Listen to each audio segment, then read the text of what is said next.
Have you ever wondered whether it's possible to find true peace while living in a world that never stops moving? A world filled with responsibilities, endless deadlines, broken hearts, and restless nights. Can one attain enlightenment while still caught in the swirl of ordinary life, raising children, building a career, paying bills, and navigating the thousand tiny dramas of everyday existence? It's a question as old as time itself. And if you've ever felt torn between spiritual longing and worldly obligations, you're not alone. Let me tell you about Lin, a successful entrepreneur admired by many. By every social measure, he had it all. A thriving business, a loving family, a beautiful home. Yet every night as he lay in bed, a dull ache gnawed at his heart, a sense of emptiness he couldn't explain. He'd read countless books, watched motivational talks, meditated on weekends, but nothing seemed to fill that silent void inside. Then, one summer evening, he crossed paths with Su, an elderly monk who had spent the last 40 years in a humble forest monastery. A man who owned nothing, craved nothing, and yet, when he spoke, his words carried the weight of ancient mountains. They sat together beneath an old bodhi tree, and Lin asked the question that had haunted him for years. Master, must one abandon everything, wealth, family, the comforts of modern life, to find true peace? The old monk smiled, his eyes reflecting the fading light. Not necessarily, he whispered, but you must abandon the one thing that binds you tighter than all others. What's that? Lin asked, leaning closer. Your attachment to believing peace exists somewhere else. This single answer unlocked something in Lin's heart, and it's where our story begins. For centuries, seekers have grappled with this question. Is the monastic path, a life of renunciation, silence, and strict discipline, the only road to enlightenment? Or can ordinary people, amidst the dust and chaos of modern life, awaken too? In ancient India, during the Buddha's lifetime, most of his earliest followers were monks and nuns who left behind families and possessions. They wandered the forests, carried begging bowls, slept under trees, and dedicated themselves entirely to meditation and the realization of truth. But not all of them. There were also merchants, kings, mothers, farmers, and scholars, ordinary people who listened to the Buddha's words, practiced his teachings in their daily lives, and experienced profound transformation. History remembers names like Anathapindika, a wealthy layman known for his boundless generosity, and Visakha, a devoted woman whose wisdom and faith earned her a place among the great lay disciples of the Buddha. They proved that while the monastic path is noble and offers certain advantages, the gates of awakening are never locked. They swing open for any heart courageous enough to let go. But what makes this question so captivating, so endlessly debated, is that both paths come with their own trials and blessings. The monastic life demands discipline, solitude, and detachment from worldly pleasures. It's a life built around simplicity, structure, and the gradual unraveling of the self. Meanwhile, the lay life is messy, unpredictable, and rich with the raw materials of human experience. It's filled with opportunities to practice patience, generosity, compassion, and wisdom in the most unexpected places. In a traffic jam, a boardroom argument, or while rocking a crying child to sleep at midnight. One life removes distractions, the other transforms them into stepping stones. The question isn't which is better, it's which calls to you, which path speaks to the deepest part of your being. As Lin's story unfolded, he realized the choice wasn't between two roads, but between two ways of seeing. The forest monastery and the city street can both be places of awakening if one learns to let go. And maybe, just maybe, the most powerful form of practice is the one that happens precisely where you are. Not after the promotion, not after the kids are grown, not after you retire, but now. Because enlightenment isn't a distant mountain you climb after shedding your possessions and obligations. It's a quiet clarity that reveals itself in the middle of your ordinary life, when you truly listen, when you truly let go, when you stop chasing and start being. As we journey deeper, Let's explore what lies at the heart of these two ancient paths, why countless seekers have chosen one or the other, and what they hope to find. Because to understand whether lay practice or monastic life is better, we first need to understand what each one truly seeks. It's a strange thing, isn't it? We spend our lives chasing different things. Some run after wealth, some after love, some crave recognition, and some just want peace. But underneath every pursuit, whether you're a monk in saffron robes or a mother juggling 3 jobs, lies a single silent question. What is this life for? And depending on how you answer it, your path takes shape. In the ancient teachings of Buddhism, life itself is seen as both precious and perilous. It's a fleeting, fragile opportunity, a brief moment between birth and death, where one can either be consumed by ignorance or wake up from it.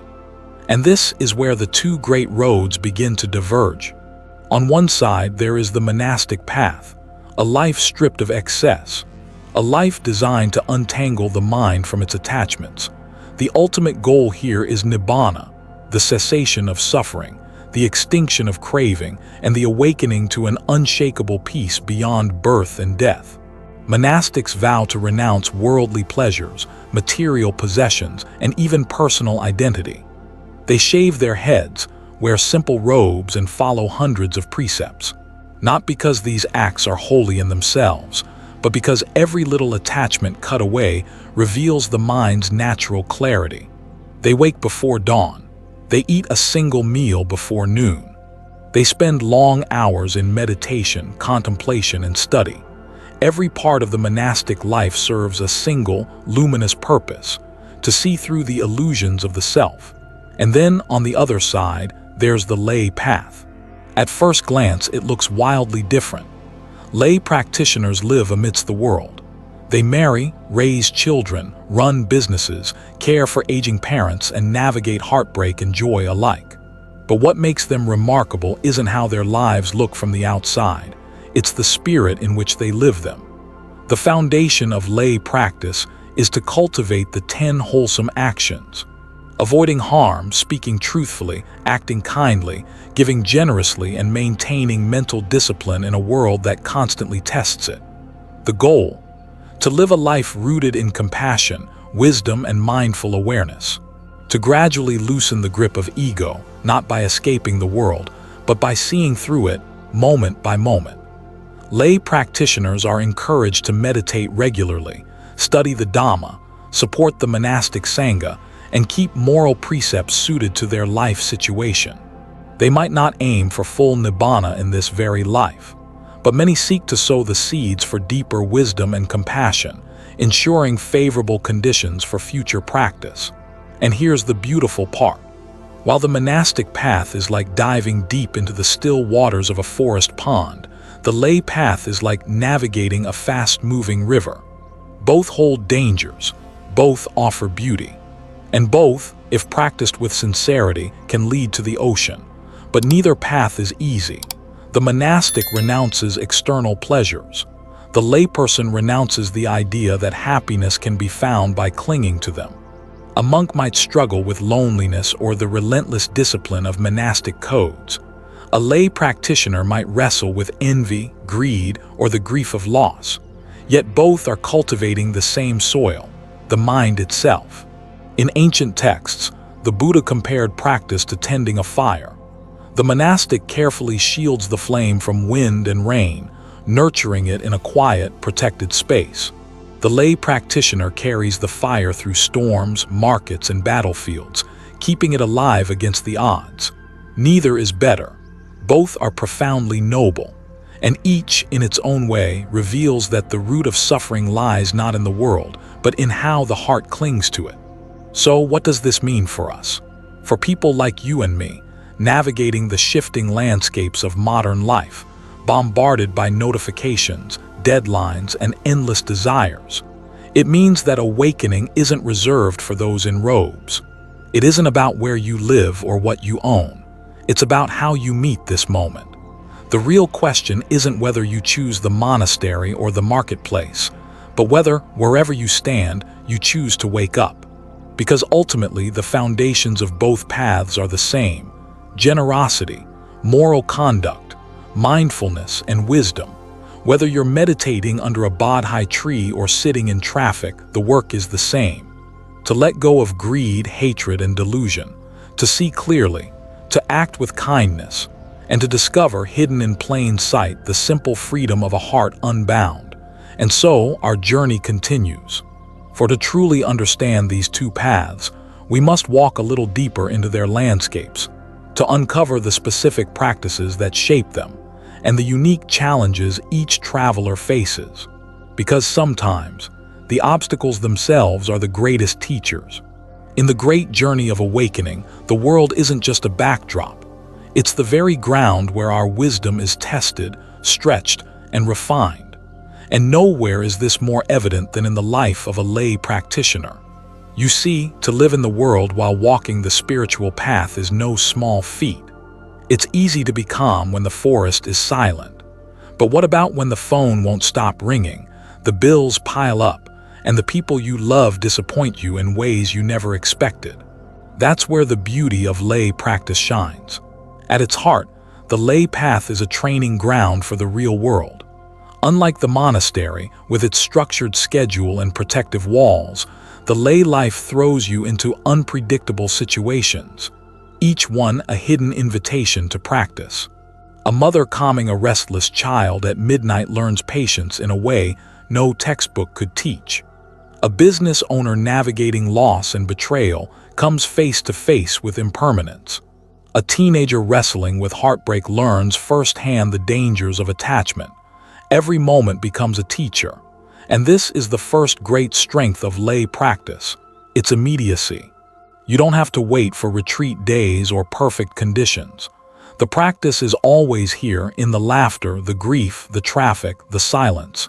The second gift, the richness of human connection.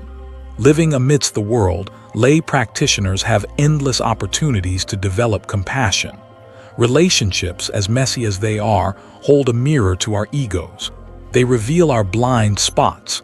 They soften our rough edges. It's one thing to practice kindness in solitude. It's another to offer it to a difficult coworker or an estranged parent. The lay path constantly reminds us, enlightenment isn't about escaping people. It's about loving them, even when it's hard. And then, there's the power of example. Lay practitioners who live with integrity and wisdom plant seeds in places monastics might never reach. In office meetings, grocery lines, family dinners, they embody the Dhamma quietly without titles or robes. And sometimes, it's those simple, unnoticed acts of presence that shift hearts more than sermons. But for all its strengths, the lay path is not without challenges.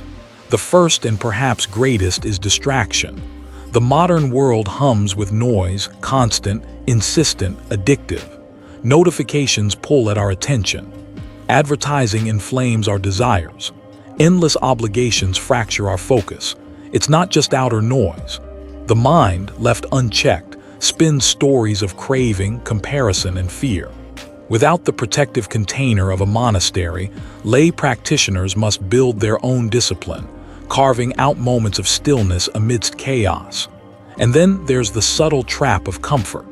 It's easy to practice when things go well, but true progress often demands discomfort.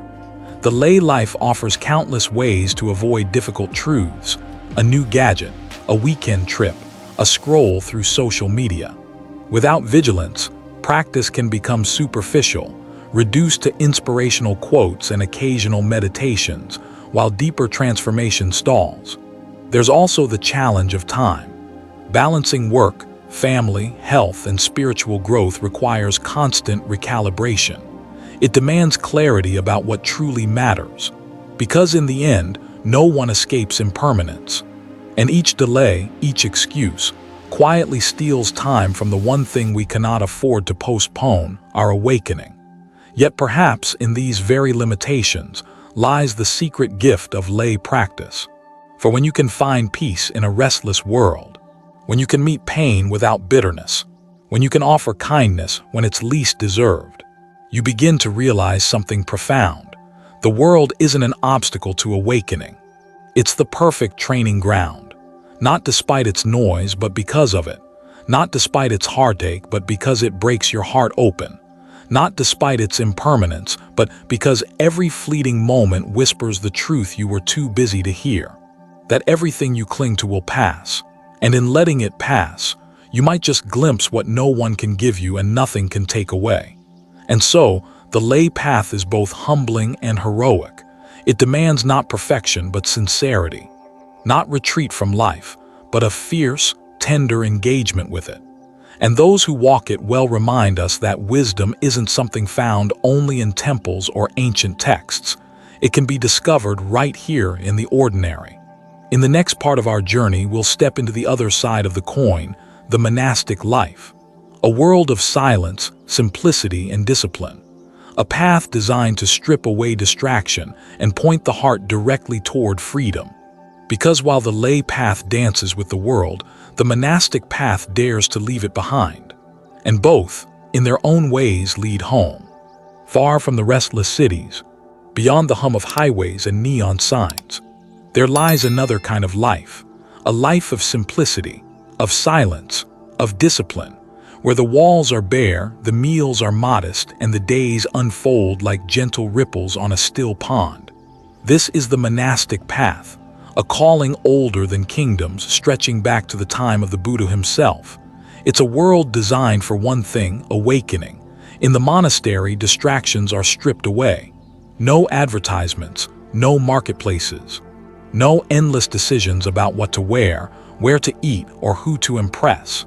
There's a quiet brilliance in this simplicity. Because the fewer choices you have, the more clearly you can see the one choice that matters: to awaken or to remain asleep. Monastic life offers what few other places can: a container, a space built entirely for practice. The day moves by the rhythm of the bell, not the calendar. Morning chanting, alms rounds, silent meals, walking meditation, evening reflections. Every activity, however small, is an opportunity to observe the mind. And here lies the first great strength of the monastic path: its structure. The discipline isn't a burden, it's a mirror. When you wake at dawn for meditation, even when you're tired, you see your resistance. When you clean the same floor for the 100th time, you see your boredom. When you bow before an elder you disagree with, you see your pride. And in seeing these things clearly, they begin to lose their power. The second gift, the depth of inner stillness. Away from the world's noise, the mind begins to settle. The endless commentary quiets. And what was once obscured by 1,000 distractions reveals itself. The simple, undeniable truth of impermanence, of craving, of suffering. Here, in this silence, profound insights often arise. Not as intellectual concepts, but as direct, lived experiences. Many who have spent years in monasteries speak of moments when the boundary between self and world dissolves. When the heart, long burdened by attachment, tastes freedom for the first time. These aren't fantasies. They are the fruit of patience, simplicity, and relentless honesty. And then there's the collective energy. In a monastery, you're not alone.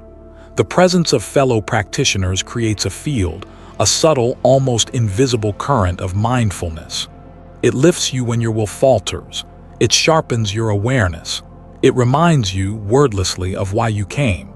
But for all its beauty, monastic life carries its own limitations. The first is isolation.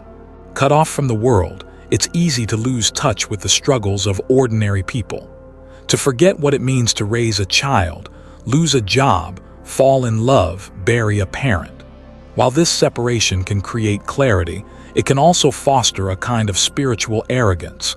A belief that awakening is only possible in seclusion, or that worldly life is inherently inferior.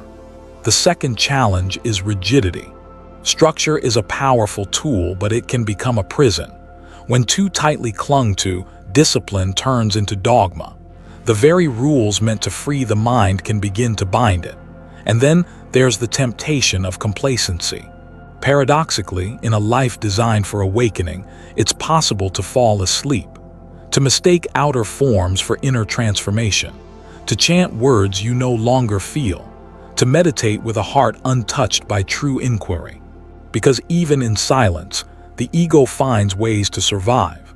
And perhaps the most subtle limitation is this: the monastery is a training ground, not the final destination. The Buddha himself left the forests to teach in villages and cities. He walked among the sick, the grieving, the angry, and the lost, because wisdom, to be complete, must touch the world it seeks to transcend. A bird may leave the nest to learn to fly, but one day it must soar into open skies. And so, monastic life is a precious, ancient, and powerful path. It carves away illusions. It slows the restless tide of the world. It holds a mirror to the deepest parts of the heart. But like any path, it is not free of shadows. Its true strength lies not in escape, but in clarity. Not in walls, but in wisdom. Not in robes, but in the steady, unflinching gaze that dares to see things as they are. And when paired with compassion, when infused with humility, it becomes a jewel. A light to guide not just oneself, but others. In our next chapter, we'll gently turn from paths walked separately to the question that so many seekers quietly ask: is one path truly better than the other? Or is there a deeper truth? One that dissolves the line between lay and monastic, between worldly and spiritual, between form and formlessness. Stay close. The heart of this question may be closer than you think. For centuries, people have asked, which path is better, the lay life or the monastic one? But maybe that was never the right question. Because the deeper you look, the more you realize these two paths were never meant to stand apart. They were designed to weave together, like the threads of a single fabric, each one incomplete without the other. This is the secret architecture of the Buddhist tradition, a living, breathing ecosystem of seekers, supporters, and sages. In the time of the Buddha, monasteries did not exist as isolated ivory towers. They were built within villages, surrounded by families, farmers, merchants, craftsmen, ordinary people living ordinary lives. And from the very beginning, there was a covenant. The monastics offered something priceless: dharma, wisdom, guidance, presence.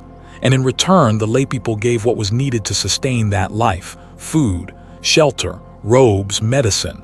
Neither side was superior. Neither side could survive alone. At dawn, monks would walk barefoot through dusty streets holding empty bowls, not as beggars, not as holy celebrities, but as reminders. Silent, mindful presences moving through the noise of the world, inviting people, for just a moment, to look up from their busy lives and remember something larger. The act of giving food became more than charity. It was a sacred exchange, a teaching without words. The layperson offering rice learned to loosen the grip of attachment. The monk receiving it practiced humility and gratitude, both acts a step toward freedom. And in return, the monastics held the Dharma like a lamp in the night. They studied ancient texts. They preserved oral teachings. They meditated in forests and caves, walking the razor's edge of human experience, so that when laypeople came burdened with sorrow, confusion, or doubt, wisdom was waiting. And yet, it was never a one-way flow, because wisdom doesn't belong to the monastery alone. Time and again, lay practitioners have been the lifeblood of Buddhism. Householders like Visakha, the great female benefactor, whose generosity built monasteries and hospitals. Businessmen like Anathapindika, whose unwavering faith sustained entire monastic communities. Parents, artisans, farmers, whose devotion, insights, and struggles infused the teachings with relevance. They reminded monks that wisdom must speak to the grief of losing a child, to the ache of heartbreak, to the chaos of market stalls and harvest seasons. They were proof that the Dharma is not confined to quiet halls and mountain retreats. It lives in kitchens, in fields, in the laughter of children, in the pain of aging bodies. This interdependence isn't just historical, it's essential. Without lay supporters, monastic life collapses into scarcity. Without monastics, lay life risks losing its depth, its connection to something timeless, beyond the rise and fall of daily concerns. Together, they form a living continuum, a cycle of giving and receiving, of teaching and learning, of refuge and renewal. When one side weakens, both suffer. When a society devalues its monastics, wisdom shrinks to intellectual trivia. When monastics cut themselves off from the world, their teachings lose warmth, relevance, and compassion. The strongest traditions are those where the lay and monastic communities move in rhythm, like breath and body, tide and shore. And perhaps this relationship offers a deeper truth. That awakening was never meant to belong to one group alone. That wisdom is not the property of robes or rituals. It is the birthright of anyone willing to look deeply, to let go, and to meet each moment with clarity. Monastics remind us of the peace that comes from renunciation. Laypeople remind us of the compassion born from engagement. One without the other is incomplete. And so, the question is not who walks the superior path, but how these paths, intertwined, can support each other. How the stillness of a monk's cell can steady the turmoil of a parent's heart. How the courage of a layperson facing everyday suffering can inspire the depth of a forest meditator. How both, in their own ways, keep the Dharma alive. And as we move closer to the heart of this exploration, another question quietly rises. If these two paths support one another so intimately, what happens when the line between them begins to blur? What if the deepest truth doesn't lie in choosing one or the other, but in understanding what both reveal about the nature of being human? That's where we'll go next. Stay near. We're almost at the heart of it. So here we are. After walking through the winding roads of devotion, renunciation, simplicity, and community, a deeper question begins to surface. A question not born from books or debates, but from the quiet, aching corners of the heart. Can both these paths truly lead to awakening? Is enlightenment reserved for those who shave their heads and leave behind all possessions? Or can it also bloom in the heart of someone cooking dinner for a family, closing deals at a market, or raising a crying child at midnight? The Buddha's answer was both radical and beautifully simple. He never declared one path superior. He spoke of the Dharma not as a set of rigid rules or fixed roles, but as a living, breathing truth, available to anyone willing to truly see. In countless discourses, the Buddha taught lay followers and monastics alike, to kings and peasants, to merchants and outcasts, to mothers, beggars, soldiers, and hermits, because the Dharma does not discriminate. It's not owned by a robe. It isn't confined to a monastery wall. It lives where sincerity lives, and history remembers those who proved it. There were lay disciples who, despite busy worldly lives, reached profound states of realization. Viseka, Anathapindika, Siddha the householder, people who navigated the noise of daily life while carrying the quiet flame of wisdom within. At the same time, countless monks and nuns withdrew into the wilderness, their lives pared down to the simplest essentials. They devoted themselves to meditation, contemplation, and study, achieving insight through silence, simplicity, and solitude. Both paths, different in form, identical in essence, because enlightenment isn't a lifestyle. It's a shift in perception. It's seeing through the illusion of a fixed self. It's breaking the chains of craving, aversion, and delusion. It's waking up from the trance of ordinary thought to the vast, luminous awareness that has always been here. And that awakening isn't bound by titles. It doesn't ask whether you're a monk in saffron robes or a mother of three. It doesn't care if you chant in ancient Pali or whisper wisdom to yourself while washing dishes. What it requires is sincerity, discipline, and above all, an unflinching willingness to look deeply into your own mind. The monastic life offers the advantage of structure, a controlled environment, free from many of the distractions and attachments of lay life. But that freedom comes with its own traps: pride, complacency, detachment from real-world suffering. The lay life is filled with noise, responsibilities, and unpredictability. But in that chaos, one can cultivate extraordinary patience, compassion, and wisdom forged in the fire of human experience. Each path sharpens different qualities. Each carries unique risks and gifts, but both can become vehicles for awakening, because awakening doesn't happen outside of life. It happens within it, in the ache of loss, in the warmth of kindness, in the silence of meditation, and in the messy, beautiful tangle of human relationships. In a monastery, a practitioner might face loneliness, boredom, the relentless mirror of their own thoughts. In lay life, one faces heartbreak, ambition, desire, and grief. But both are classrooms, both are mirrors, both are Dharma gates. The key is not where you are, but how you meet the moment. A monk and a merchant both see a dying flower. One may contemplate impermanence in the stillness of a forest, the other in the fleeting beauty of a child's laughter. Both glimpse the same truth. It is not the robe, it is not the ritual, it is the seeing. And so, when people ask whether enlightenment is possible for laypeople, the real answer is this: it is not only possible, it is necessary. Because if the Dharma cannot speak to ordinary life, it loses its pulse. It becomes a philosophy for the few instead of a medicine for the many. The Buddha himself said, "Whether you live at home or in the monastery, practice the Eightfold Path. This is the way to peace, the way to awakening." And as this journey nears its final turn, one final, vital question arises. If both paths can lead to awakening, if both the renunciant and the householder can touch the unconditioned, then maybe the real wisdom lies not in choosing one or the other, but in walking whatever path you find yourself on, with eyes open, with a heart unburdened, and with a mind unafraid to let go, because perhaps awakening is not a destination, but the way you walk each step.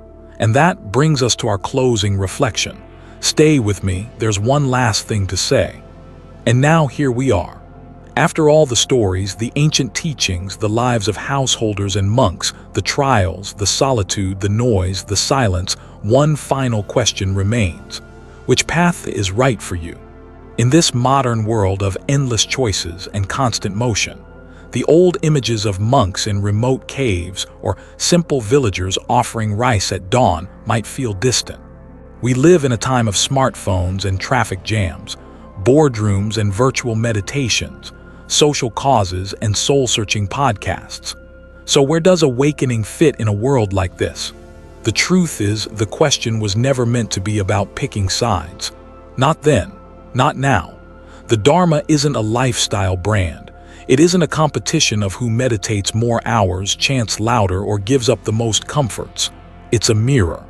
And it asks you, not which role you want to wear, but what you're willing to see. Some of you might feel a quiet calling to renounce, to leave behind the race and sink into the simple, stripped-down life of monastic discipline. If that call is real, follow it. There is profound wisdom in learning to need less, to be alone, to confront the endless echoes of the self. And yet, for many, your path might be right where you already are, in a small apartment, in the middle of a bustling city, in a relationship, or raising children, or working a job you never planned on. But listen carefully, this too can be a monastery. The traffic can be your walking meditation. A child's tantrum can be a koan. A difficult conversation, a doorway to compassion. The ache of heartbreak, your teacher in impermanence. Because the truth of awakening was never locked in a forest hermitage. It was always alive in the immediacy of experience. You don't need to shave your head to let go of ego. You don't need to own nothing to see the emptiness of ownership. You need courage. You need discipline. And you need to remember, whether in robes or jeans, whether seated before an altar or standing at a crowded subway platform, that clarity is possible. It's possible to wake up. And the world desperately needs people who will. People who can see through their own anger before it spills over. Who can recognize craving as it rises and gently lay it down. Who can meet suffering, their own and others, not with fear or judgment, but with open, steady presence. Maybe that's you. Maybe you'll never ordain. Maybe you'll never own a begging bowl or spend a single night in a forest monastery. And maybe that's exactly where your path begins. Because no matter where you start, the Dharma meets you there. It isn't waiting at the top of a mountain or hidden in ancient texts. It lives in your breath, in your doubt, in the quiet moments you almost miss. And if you let it, it will turn your entire life into practice. So perhaps the question is, lay or monastic, but rather, what is awakening asking of me right now? Maybe it's to sit, maybe it's to listen, maybe it's to forgive. Maybe it's to leave behind what you thought you needed, or to finally open your heart to the messy, beautiful, impossible thing we call this human life. In the end, it was never about titles, or robes, or even paths. It was about truth, and your willingness to walk toward it, one step at a time, right here, right now. And that is where your story begins.